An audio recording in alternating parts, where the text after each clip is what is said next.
Hi guys, welcome to the Political Science lecture series on Neopen. We're going to discuss political development today. This is going to be the outline. We're going to discuss two main theories of development, normative and empirical thinkers, existential thinkers, then Lucian Pai की जो aspects of political development है, फिर Fukuyama ने जो political development explore किया और फिर हम modernization theory को देखेंगे इसके context में.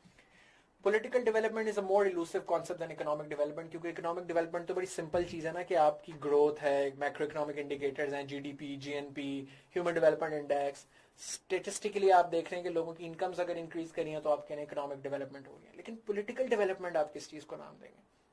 तो it's generally more controversial and it's more difficult to measure as well in empirical and operational terms जैसे हम economic development को measure करते हैं.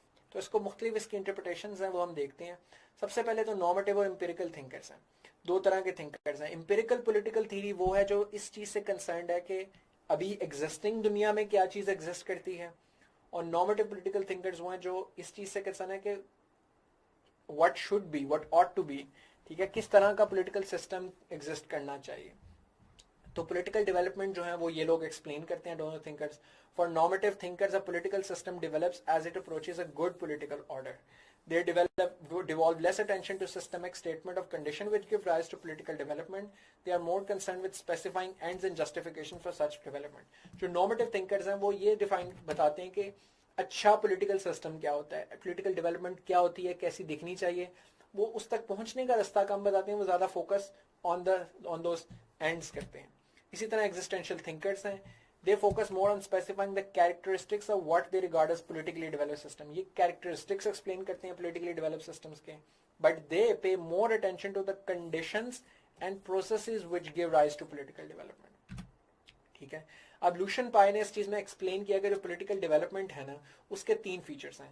किसी भी रियासत को, किसी भी मुआशरे को अगर आपने political development में चार्ट करना है, स्केल करना है, तो वो आप इन तीन एस्पेक्ट्स के गिर्द करते हैं. सबसे पहले इक्वालिटी कैसी कितनी है उधर, कि इक्वालिटी का कॉन्सेप्ट क्या है कि concept of equal and objective application of laws to all citizens. It includes the concept of political recruitment based on merit and performance and not on inscriptive consideration. यानी बाय बर्थ जो आपकी consideration है वो नहीं. अगर एक मुआशरा equal है तो वहां अगर आप काबिल हैं, आप परफॉर्मेंस अच्छी है आपकी, मेरिट बेस्ड है, तो आप सिस्टम के जरिए आएंगे, आप इलेक्शन लड़के आएंगे, आप ब्यूरोक्रेसी में इम्तिहान दे के जाएंगे और आप मेरिट की बेसिस पे काम होगा. लेकिन अगर एक सोसाइटी में मुआशरा अनइक्वल है तो वहां पर जात, बरादरी, रेस, नस्ल, इसकी बेसिस पे हुआ, तो इक्वालिटी तो ना हुई. दूसरा है कैपेसिटी. कैपेसिटी वो चीज़ है पॉलिटिकल सिस्टम के, वो लोगों की सोशल और इकोनॉमिक लाइफ अपनी कितनी लोगों की उसको कैपेसिटी को इन्हांस करने का मौका देती है, कि पॉलिटिकल सिस्टम कितना लोगों की सोशल और इकोनॉमिक लाइफ में इम्पैक्ट करता है और इफेक्ट करता है. ठीक है, वो कितनी आपको अपॉर्चुनिटीज दे रहा है, कितना एवेन्यूज फराहम कर रहा है ग्रोथ के और डेवलपमेंट के. ऑब्वियसली जैसे हम कहते हैं अगर एक मुआशरे में आप तरक्की नहीं कर सकते एज एन इंडिविजुअल, आपको ना एजुकेशन मिलती है, ना जॉब मिल गया, ना नौकरी मिल रहा, तो आप उसे पोलिटिकली डेवलप मुआशरा नहीं कहेंगे. अगर आप एक मुआशरे में ये सारी चीजें मिल रही हैं आप उसे पोलिटिकली डेवलप मुआशरा कहेंगे. तीसरा वो ये कहता है कि डिफरेंशिएशन एंड स्पेशलाइजेशन, कि किस भी मुआशरे में कितनी स्पेशलाइजेशन और डिवीजन ऑफ लेबर है और डिफरेंशिएशन ऑफ वर्क है, क्योंकि जैसे जैसे इंसानी मुआशरा ज्यादा कॉम्प्लेक्सिटी की तरफ जाता है, डेवलपमेंट की तरफ जाता है, उसमें डिफरेंशिएशन और स्पेशलाइजेशन इंक्रीज करती है.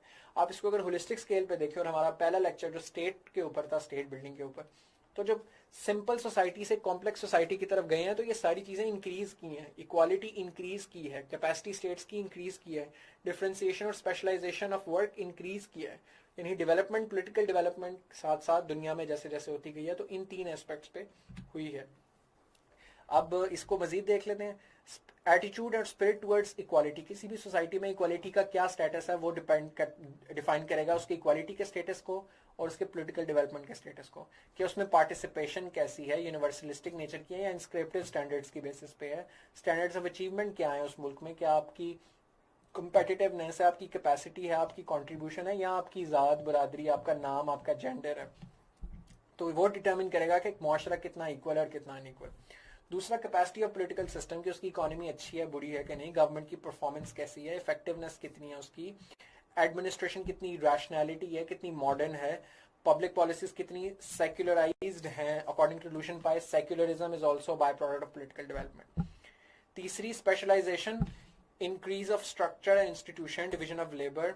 ठीक है, specialisation followed by sense of integration. यानी वही तीन बातें जो हमने डिस्कस की थी, ये तीन एस्पेक्ट्स हैं पॉलिटिकल डेवलपमेंट के ब्रॉडली।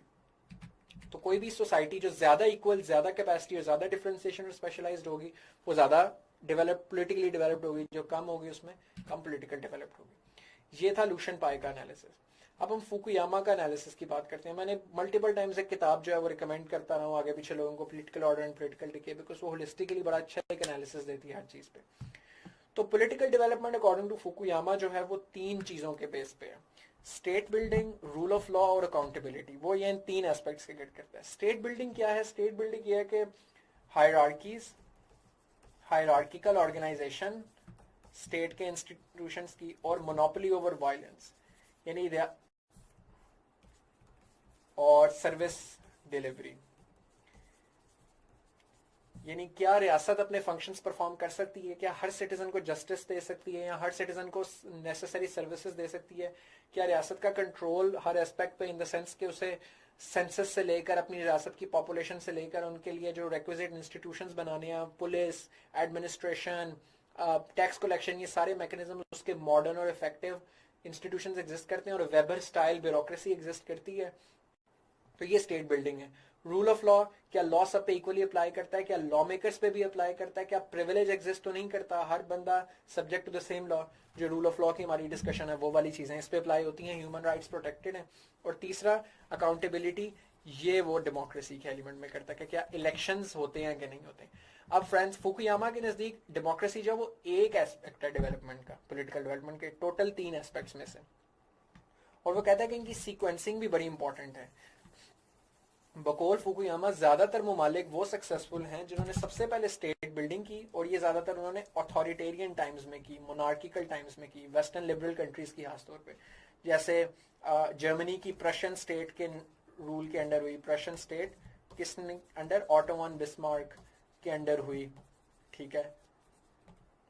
फ्रांस की नेपोलियन के अंडर के स्टेट के इंस्टीट्यूशंस उन्होंने बिल्ड किए। चाइनीज स्टेट के मतलब वो कहता है कि चाइना ने सबसे पहली स्टेट जो है क्रिएट की चिन डायनेस्टी के अंडर, ठीक है। ये बेशक आप पॉइंट्स आगे से लिख लीजिएगा, ठीक है। तो वो कहता है कि स्टेट बिल्डिंग सबसे पहले जिन रियासतों की हुई और उसके बाद रूल ऑफ लॉ आया और एंड पे डेमोक्रेसी आई, वो सबसे सक्सेसफुल हैं। वो कहता है कि ये वेस्टर्न लिबरल कंट्रीज की ये स्टोरी थी कि सबसे पहले स्टेट्स बनाई, फिर उन्होंने रूल ऑफ लॉ इंट्रोड्यूस करवाया आहिस्ता आहिस्ता, मैग्ना कार्टा, और वो जो याद होगा आपको ब्रिटिश पॉलिटिकल सिस्टम की पूरी डिस्कशन, कैसे लॉ आहिस्ता आहिस्ता इवॉल्व किया।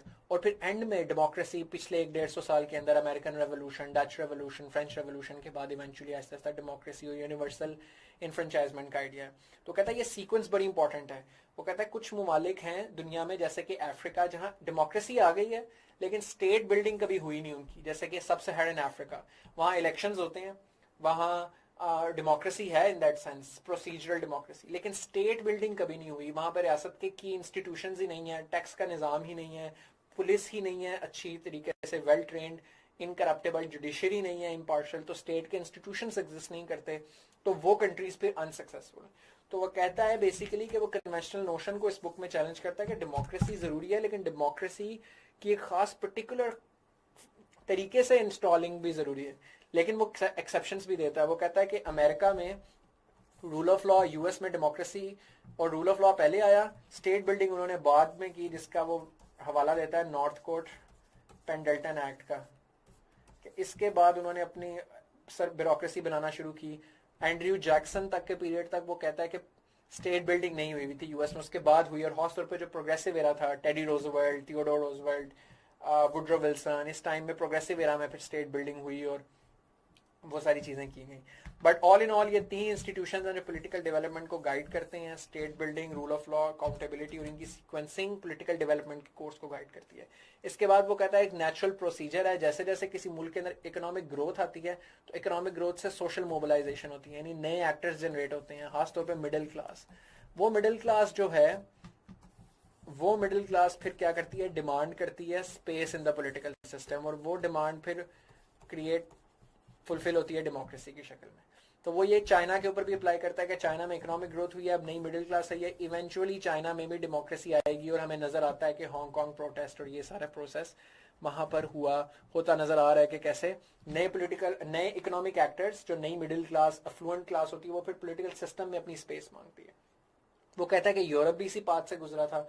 यूरोप ने स्टेट बिल्डिंग की, रूल ऑफ लॉ लेकर आया, जिसकी वजह से इकोनॉमिक ग्रोथ हुई। उस इकोनॉमिक ग्रोथ के नतीजे में सोशल मोबिलाइजेशन हुई। सोशल मोबिलाइजेशन में जैसे ओल्ड फ्यूडलिज्म का स्ट्रक्चर अपसाइड डाउन हो गया, नई एंटरप्रेन्योरियल कैपिटलिस्ट क्लास आई, उसके नतीजे में फिर डेमोक्रेटिक स्ट्रगल शुरू हो गई और उसके नतीजे में डेमोक्रेसी हमारे सामने आती है।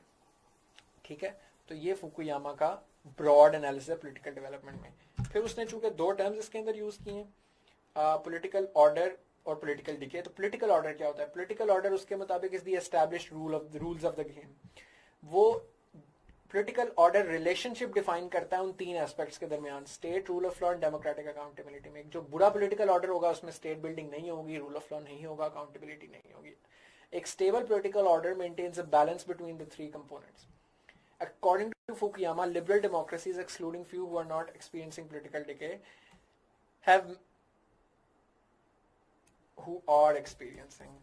excluding few who are experiencing political decay, have managed to maintain that balance through historical evolution. कि इन तीनों चीजों के दरमियान बैलेंस मेंटेन कर लिया लिबरल डेमोक्रेसीज ने। वो कह रहा है वो कहता है कि कोई भी न्यू पॉलिटिकल ऑर्डर हमने देखा है तारीखी तौर पर भी और आज भी, वो दो तरीकों से एस्टैब्लिश होता है कि बिल्कुल नए अगर आपने पॉलिटिकल ऑर्डर इंस्टीट्यूट करना है, या तो कोई एक्सटर्नल शॉक हो जो कि एग्जिस्टिंग पॉलिटिकल इक्विलिब्रियम को चेंज कर दे, लाइक वॉर। जिस तरह वो कहता है वर्ल्ड वॉर 2 के बाद जर्मनी में पूरा फाशिज्म का निजाम खत्म हो गया और एक लिबरल निजाम आ गया, क्योंकि वॉर ने पूरा पुराना निजाम तोड़ के दरम बरम करके रख दिया। ठीक है, वर्ल्ड वॉर 2 ने ब्रॉडली यूरोप के अंदर पूरा किया। और दूसरा तरीका यह है कि internally large scale reform कोalition create की जाए, जो वो कहता है यूएस की केस स्टडी है कि यूएस ने इंटरनल रिफॉर्म कोalition एक तमाम across the spectrum, government, judiciary, military, bureaucracy, politicians में एक लार्ज स्केल कोalition बनी जिसने वो रिफॉर्म की तरफ लेकर गया, जिसमें वो नॉर्थ कोन पेनिनसुला एक्ट की हवाला वो देता है। पॉलिटिकल डिके क्या होता है? वो कहता है कि पॉलिटिकल डिके ये दो चीजें हैं, एक तो पॉलिटिकल इंस्टेबिलिटी होगा किसी सोसाइटी में बिटवीन डिफरेंट फैक्शंस स्टेट के अंदर जो compete कर रही हो पावर के लिए, और अगर उनके बीच में रेजोल्यूशन ना हो कोई पीसफुल तरीके से, पॉलिटिकल डिके होता है। लेकिन जो सबसे इंपॉर्टेंट चीज है पॉलिटिकल डिके की, वो कह रहा है कि डेवलप्ड नेशंस के अंदर भी पॉलिटिकल डिके नजर आता है। पॉलिटिकल डिके तब होता है कि जब आपके एग्जिस्टिंग इंस्टीट्यूशंस जो हैं वो न्यू चैलेंजेस को आंसर करने के लिए इनसफिशिएंट हो। वो ये बड़ा अच्छा एनालिसिस के अंदर देता है कि इंस्टीट्यूशंस जो हैं, पॉलिटिकल इंस्टीट्यूशंस, वो एक खास वक्त और एक खास जरूरत की पैदावार होते हैं, for particular time, for a particular need. मगर वो जरूरत और टाइम जब चेंज हो जाता है तो कभी कभी फिर पुराने वो वाले इंस्टीट्यूशंस नए दौर में उस तरह रेलिवेंट नहीं रहते। जिसमें वो जैसे गन कंट्रोल की मिसाल देता है कि सेकंड अमेंडमेंट का राइट यूएस कॉन्स्टिट्यूशन में इसलिए दिया गया ताकि अमेरिकन रेवोल्यूशन के टाइम पे यही मिलिशियास थे जिनको यूज करते हुए जॉर्ज वॉशिंगटन ने फ्रीडम ली थी बरतानिया से, और उन्होंने ये राइट इसलिए रखा था ताकि रियासत कभी इतनी पावरफुल ना हो जाए जैसे बरतानिया की रियासत थी कि वो ओप्रेस कर सके लोगों को, इसीलिए राइट टू बेयर आर्म्स होना चाहिए, सेकंड अमेंडमेंट में उन्होंने रखा। लेकिन अब वो दौर चला गया है, कॉलोनियलिज्म का वक्त खत्म हो चुका है, यूनाइटेड स्टेट्स पिछले 250 साल से आज़ाद है, तो लोकल मिलिशियास की ज़रूरत नहीं है। तो राइट टू बेयर आर्म्स अब ज़्यादा नुकसान पहुंचाता है, मैस शूटिंग्स, गन स्कूल्स के अंदर shooting, automatic rifles, semi automatic rifles. लेकिन क्योंकि एक पुराना इंस्टीट्यूशन चला आ रहा है, वो यानी वो कॉन्स्टिट्यूशन के अंदर वो एक आर्टिकल एक इंस्टीट्यूशन के तौर पे सर्व कर रहा है कि उस आइन के वो शिक चली आ रही है, उसकी वजह से एक मौजूदा मसला एक पुराने निज़ाम की वजह से खराब हो रहा है सही होने की बजाय। तो इसे कहता है ये पॉलिटिकल डिके की एक मिसाल है। और क्या मिसाल है कि elite capture of the institutions, कि जो इंस्टीट्यूशन है उसमें एलीट कैप्चर हो जाए। जिस तरह के यूएस के अंदर है कि लॉबीज बहुत ज्यादा जो हैं वो पावरफुल हैं, national rifle association for instance gun control नहीं लगने देती।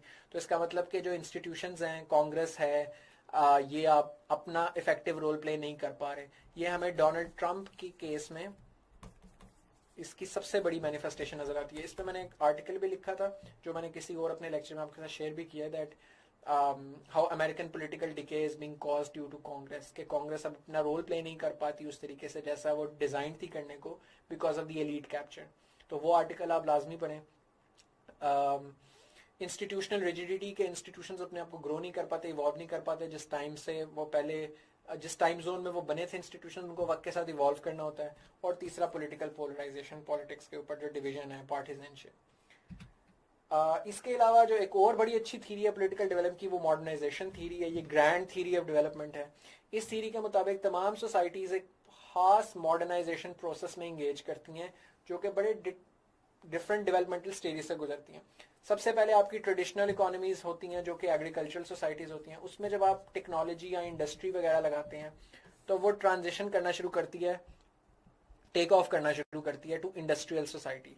फिर इवेंचुअली इट टेक्स ऑफ, फिर वो एग्रीकल्चरल से इंडस्ट्रियल सोसाइटी बनती है, इंडस्ट्रियल से फिर वो ड्राइव टू मेच्योरिटी, वो सर्विसेज इकोनॉमी की तरफ जाना मूव करती है।